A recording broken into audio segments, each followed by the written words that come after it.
Page number 33 उदाहरण number 4 નીચેના ખાતાઓનું વર્ગીકરણ કરો અને ટૂંકમાં સમજૂતી આપો। ખાતાનું પહેલા શું કરવાનું છે? વર્ગીકરણ, અને એની પછી શું છે? ટૂંકમાં સમજૂતી। આપણે જોઈએ કે ખાતાના મુખ્ય કેટલા પ્રકાર છે? 2। એક વ્યક્તિના ખાતા ને બીજું કયું? બિન વ્યક્તિ। વ્યક્તિના ખાતાના કઈ પ્રકાર પડતા નથી। બિન વ્યક્તિના ખાતાના કેટલા પ્રકાર પડે છે? 2। કયા કયા? માલ મિલકત ખાતા, ઉપજ ખર્ચ। વ્યક્તિ ખાતામાં કોનો કોનો સમાવેશ થાય? તો વ્યક્તિના ખાતામાં મુખ્ય 2 વસ્તુ, 2 બાબત। વ્યક્તિના ખાતામાં મુખ્ય બોલો કેટલી બાબત? પહેલું જીવંત વ્યક્તિ, બીજું કાયદેસરની કૃત્રિમ વ્યક્તિ। કાયદેસરની કૃત્રિમ વ્યક્તિ એટલે કોઈ પણ પ્રકારની સંસ્થા। કાયદેસરની કૃત્રિમ વ્યક્તિ એટલે બોલો શું થાય? કોઈ પણ પ્રકારની સંસ્થા। એની પછી છે ઉપાડ અને મૂડી। ઉપાડ અને મૂડી એ બંને માલિકના ખાતા છે। કોના ખાતા છે? માલિકના ખાતા છે। અને માલિક વ્યક્તિ હોય, જીવંત હોય। એની પછી દેવાદાર અને લેણદાર એ બંને પણ બોલો શું છે? વ્યક્તિ। એ બંને પણ શું છે? દેવાદાર એ કયો વ્યક્તિ છે? જેને આપણે શાખ પર માલ વેચ્યો છે। દેવાદાર એટલે કયો વ્યક્તિ? જેને આપણે શાખ પર માલ। દેવાદારના બીજા 2 નામ ગ્રાહક અને લેણો। બીજા 2 નામ કયા છે? ગ્રાહક અને લેણદાર નહીં, ગ્રાહક અને લેણો। એની પછી બોલો કોણ છે? લેણદાર પણ કોણ છે? વ્યક્તિ। કયો વ્યક્તિ? જેની પાસેથી આપણે શાખ પર ખરીદી કરી છે। દેવાદાર કે તો એને આપણે શાખ પર શું કરેલું હોય? અને લેણદાર હોય તો શાખ પર શું કરેલી હોય? ખરીદી। એના બીજા 2 નામ શું છે?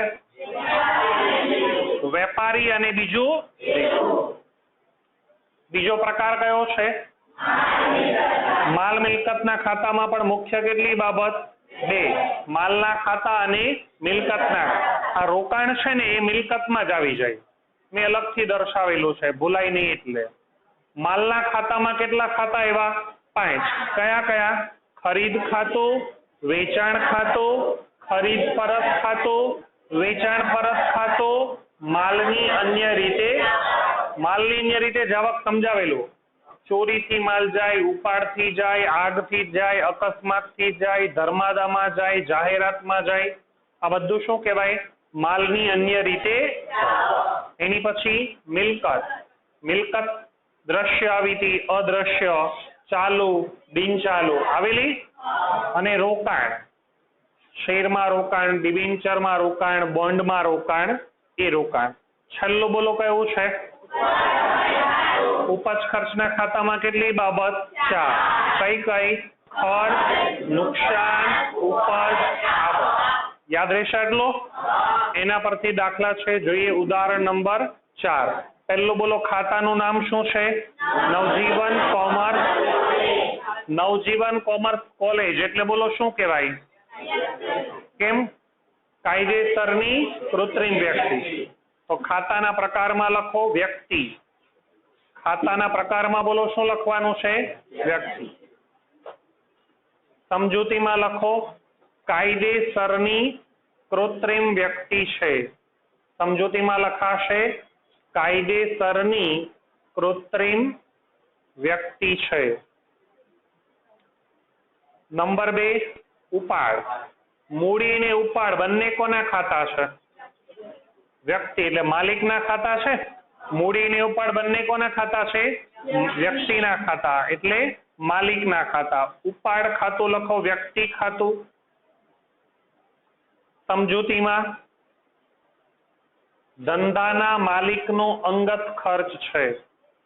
ધંધાના માલિકનો અંગત ખર્ચ છે। નંબર 3 શું આવે છે?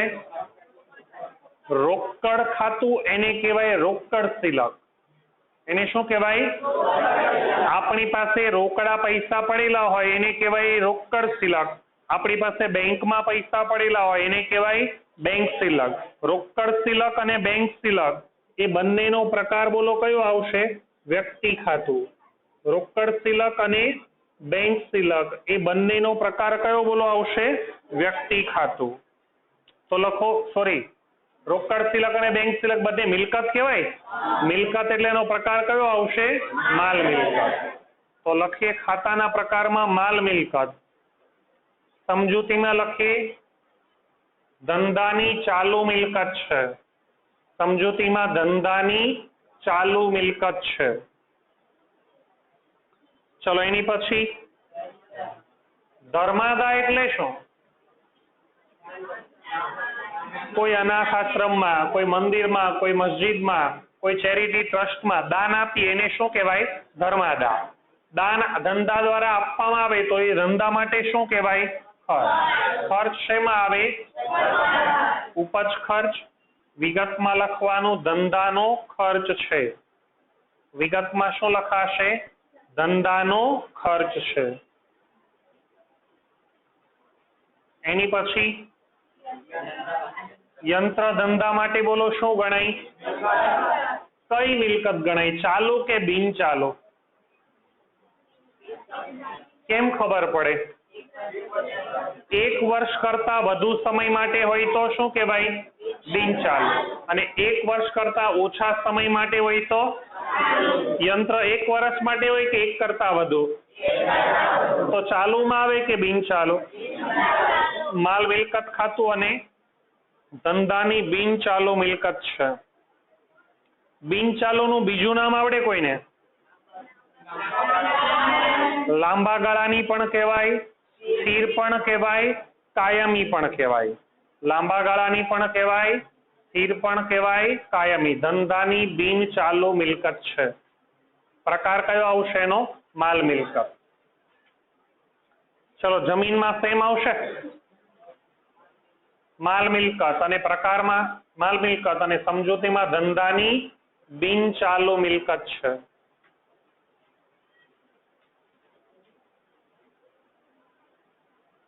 એની પછી રાજ મેડિકલ સ્ટોર્સ. રાજ મેડિકલ સ્ટોર્સ એટલે શું ગણાય? કાયદેસરની કૃત્રિમ વ્યક્તિ. એટલે પ્રકાર કયો આવશે એનો? વ્યક્તિ ખાતું. પ્રકાર કયો આવશે એનો? વ્યક્તિ ખાતું. અને સમજૂતીમાં શું લખાશે? કાયદેસરની કૃત્રિમ વ્યક્તિ છે. કાયદેસરની કૃત્રિમ વ્યક્તિ છે. એની પછી માલિક હોય ધંધાનો એને પગાર મળે કે એ પગાર ચૂકવે? મળે. કેમ નહીં? માલિક એ કોઈને ત્યાં કામે જાય છે, એ બીજાને કામે રાખે છે તો એને પગાર મળે કે પગાર ચૂકવવો પડે? તો શું કહેવાય? એટલે પ્રકાર કયો આવે?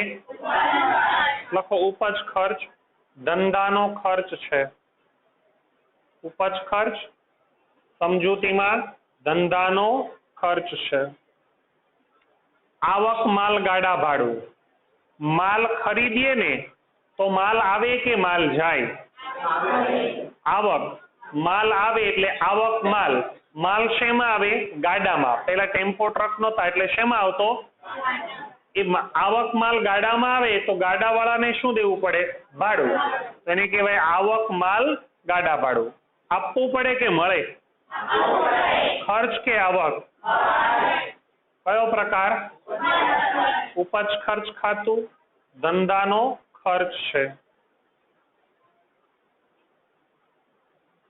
એની પછી આપેલું છે ફર્નિચર.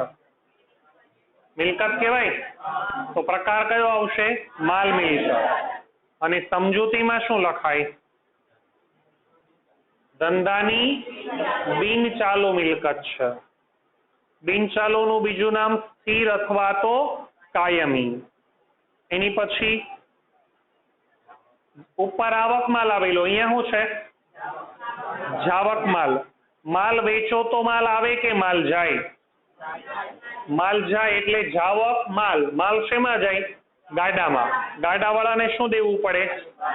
आवक माल के जावक माल के बंनेमां गाडावाळाने भाडुं देवुं पड़े एटले धंधानो खर्च छे। खर्च छे एटले प्रकार कयो आवे? धंधानो खर्च छे।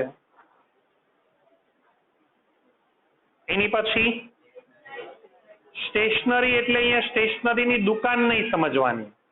स्टेशनरी एटले स्टेशनरीनी दुकान नहीं।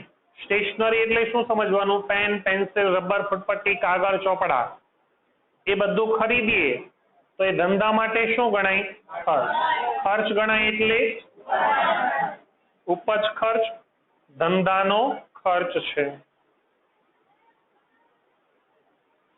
उपज खर्च पछी शुं लखाशे? धंधानो खर्च छे। एनी पछी बोलो शुं छे? मजूरी पण आवडे? बोलो शुं कहेवाय? उपज खर्च धंधानो खर्च छे। एनी पछी 4 मिलकतो केवी आवेली? अदृश्य। कई कई? पागड़ी, पेटर्न, ट्रेडमार्क, कॉपी। चारे चार केवी छे? अदृश्य छे। तो अदृश्य मिलकतो छे तो ए प्रकार हेमां आवशे? माल। माल मिलकत खातुं। धंधानी अदृश्य मिलकत छे। धंधानी अदृश्य मिलकत छे। एनी पछी छे मळेल व्याज। आगळ शब्द कयो लागेलो छे? मळेल एटले खर्च कहेवाय। मळेल एटले खर्च के आवक? आवक शेमां आवे? समजाय छे? उपज खर्च खातुं अने समजूतीमां धंधानी आवक छे। समजूतीमां लखाशे धंधानी आवक छे। एनी पछी यूनियन बैंक आवडे? तो कायदेसरनी कृत्रिम व्यक्ति छे। कायदेसरनी कृत्रिम व्यक्ति तो प्रकार कयो थशे? व्यक्ति खातुं। प्रकार थशे एनो व्यक्ति खातुं। एनी पछी चूकवेल एटले शुं कहेवाय? चूकवेल एटले शुं कहेवाय? शेमां आवे? उपज खर्च धंधानो खर्च छे। धंधानो खर्च छे। एनी पछी रिलायंस कंपनीना शेरनुं खातुं। शेर छे ने ए धंधानुं रोकाण कहेवाय। शुं कहेवाय? अने रोकाण ए धंधानी शुं कहेवाय? रिलायंस कंपनीना शेर ए धंधानुं रोकाण कहेवाय। आपणी पासे फाजल वधाराना नाणां पडेला होय एने शेरमां रोकी दઈએ तो ए रोकाण कहेवाय अने रोकाणने शुं कहेवाय? धंधानी मिलकत। प्रकार कयो आवशे? माल मिलकत। लखो माल मिलकत खातुं। लखशो धंधानुं रोकाण। रोकाणना काउंसमां लखजो मिलकत। धंधानुं रोकाण काउंसमां शुं लखवानुं? मिलकत। काउंस पूरो छे। चलो एनी पछी मळेलुं छे एटले शुं कहेवाय? आवक शेमां आवे? लखो उपज खर्च खातुं। समजूतीमां धंधानी आवक छे। समजूतीमां धंधानी आवक छे। एनी पछी अमदावाद अमदावाद शाखा खातुं। कायदेसरनी कृत्रिम व्यक्ति। कायदेसरनी कृत्रिम व्यक्ति छे तो प्रकार एनो आवशे? व्यक्ति खातुं। एनी पछी शुं छे? पारिभाषिक शब्दमां आवेलो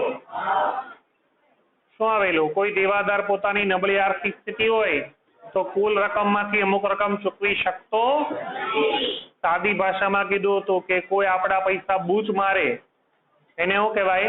આપણા પૈસા બૂચલાઈ ગયા તો એ ખર્ચ કહેવાય કે નુકસાન? ખર્ચમાં ને નુકસાનમાં ફરક શું?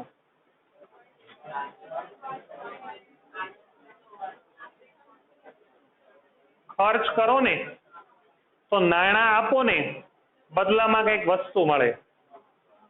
નુકસાન થાય ને નાણાં પણ નહીં જાય અને વસ્તુ પણ જાય.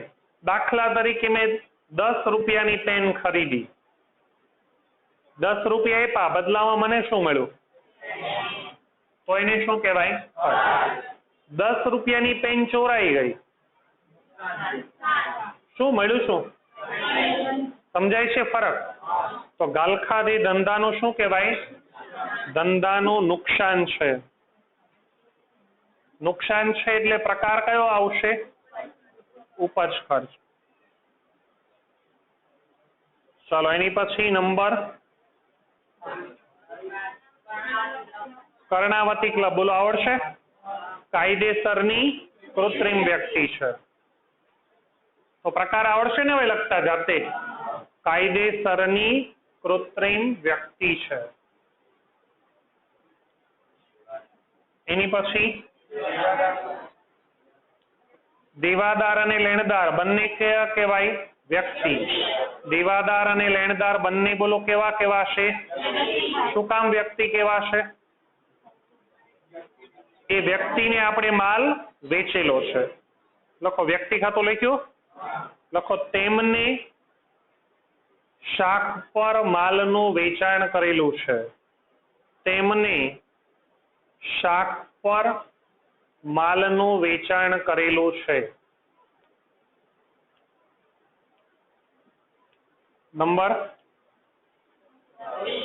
24 શું આપેલું છે? નમૂના તરીકે વેચેલ માલ. માલ નમૂના તરીકે શું કરવા વેચે?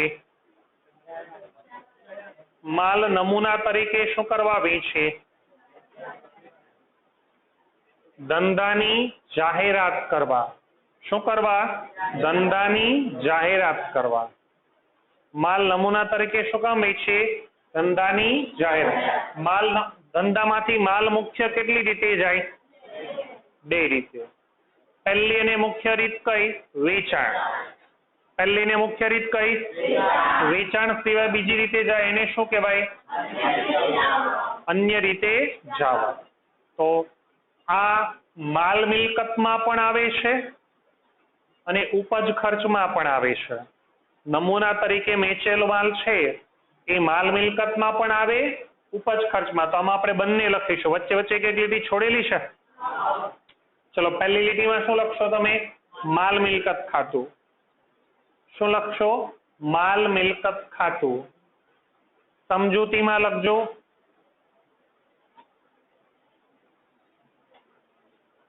માલની અન્ય રીતે જાવક થાય છે. માલની અન્ય રીતે જાવક થાય છે. ચલો વચ્ચે એક લીટી છોડેલી છે, નહીં છોડી લો એ લોકો એની જ લીટીમાં લખવું પડશે. હવે શું લખવાનું? ઉપજ ખર્ચ ખાતું. શું લખવાનું? ઉપજ ખર્ચ ખાતું. અને એની સામે સમજૂતીમાં ધંધાનો ખર્ચ છે. પરીક્ષામાં બંને લખવું પડે? બંને લખવું પડે? બંનેમાંથી કોઈ પણ એક લખો તો પણ ચાલે. આ માલની અન્ય રીતે જાવક છે એ ઉપજ ખર્ચમાં લખો તો પણ ચાલે છે, આમાં લખો તો પણ ચાલે છે. એની પછી બોલો લેણદાર વ્યક્તિ આવશે. એની પાસેથી ખરીદી કરી હોય કે વેચાણ? તેમની પાસેથી. દેવાદારમાં શું લખાવેલું હતું? શું? તેમની પાસેથી એવું લખાવેલું છે. તેમને શાક પર વેચાણ કરેલું છે ને, તો અહીંયા આવશે તેમની પાસેથી શાક પર માલની ખરીદી કરી છે.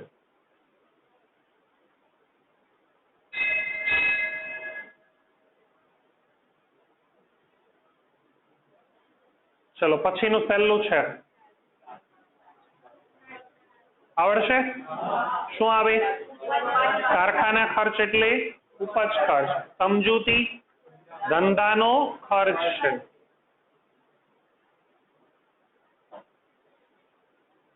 નીલમબેન કેમ વ્યક્તિ?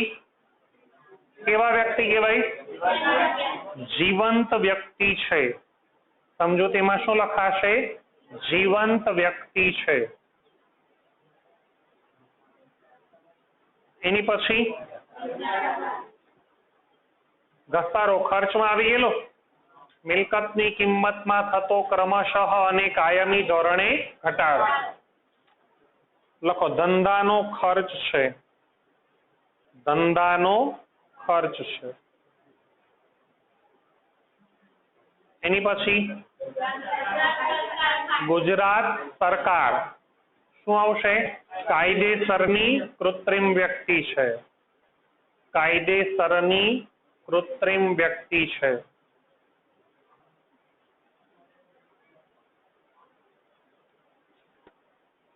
એટલે પ્રકાર કયો આવશે? મળેલું એટલે શું કહેવાય? ખર્ચ કે આવક? શેમાં આવશે? ધંધાની આવક છે. ધંધાની આવક છે.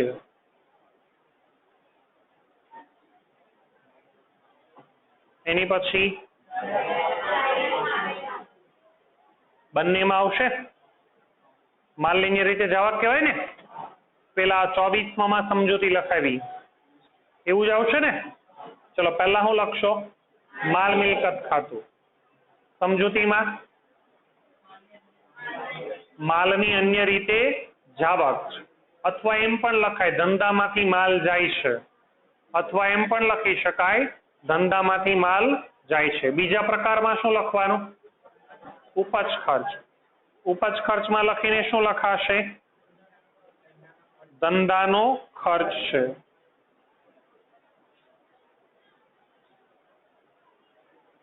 ચલો એની પછી મળેલું છે ને તો શું કહેવાય? આવક કહેવાય. ઉપજ ખર્ચ ખાતું. શેરમાં પૈસા રોકીએ ને તો બદલામાં વળતર તરીકે જે રકમ મળે એને શું કહેવાય? ડિવિડન્ડ. ચલો મળેલ કમિશન સેમ આવશે? ધંધાની આવક છે. પ્રકાર બંનેમાં આવક છે એટલે કયો આવે? ઉપજ ખર્ચ. આવક છે એટલે પ્રકાર કયો આવશે? બંનેમાં ઉપજ ખર્ચ. એની પછી પાઘડી કેવી મિલકત કહેવાય? તો પ્રકાર કયો? માલ મિલકત. અને સમજૂતીમાં ધંધાની અદ્રશ્ય મિલકત છે. ધંધાની અદ્રશ્ય મિલકત છે.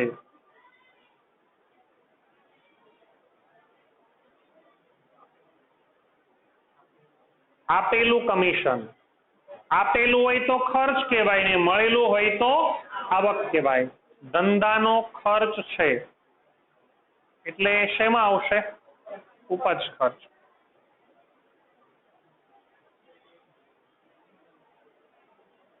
એની પછી લેણી હુંડી. લેણી હુંડી એ દેવાદાર પર લખેલી હોય અને દેવી હુંડી છે એ લેણદારે સ્વીકારેલી હોય.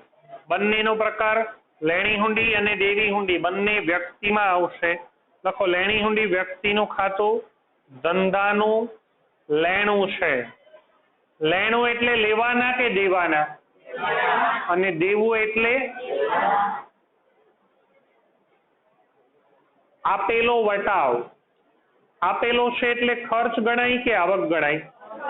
આપેલો છે એટલે શું ગણાય? ખર્ચ. ધંધાનો ખર્ચ છે. ખર્ચ છે એટલે ઉપજ ખર્ચ.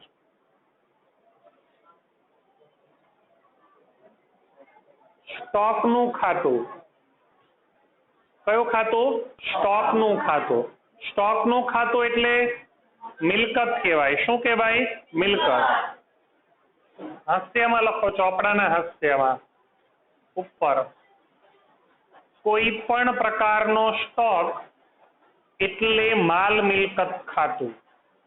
કોઈ પણ પ્રકારનો સ્ટોક એટલે માલ મિલકત ખાતું. સ્ટોક ઘણા બધા આવે. શરૂનો સ્ટોક, આખરનો સ્ટોક, સ્ટેશનરીનો સ્ટોક, જાહેરાત સામગ્રીનો સ્ટોક, ડેડ સ્ટોક, સ્ટોક શબ્દ આવે એટલે કયું ખાતું? માલ મિલકત. લખ્યું ધંધાની મિલકત છે એમાં, અને પ્રકારમાં શું લખાશે? માલ મિલકત. મૂડી, મૂડી બોલો શેમાં આવશે? વ્યક્તિ. મૂડી શેમાં આવશે? વ્યક્તિ. ધંધાનો માલિક મૂડી આપે છે. ધંધાનો માલિક મૂડી આપે છે. પછી ખરીદ ખાતું બોલો શેમાં આવે? માલ મિલકત. ખરીદી કરો તો માલ આવે કે માલ જાય? સમજૂતીમાં લખો, ધંધામાં માલ આવે છે. ધંધામાં માલ આવે છે.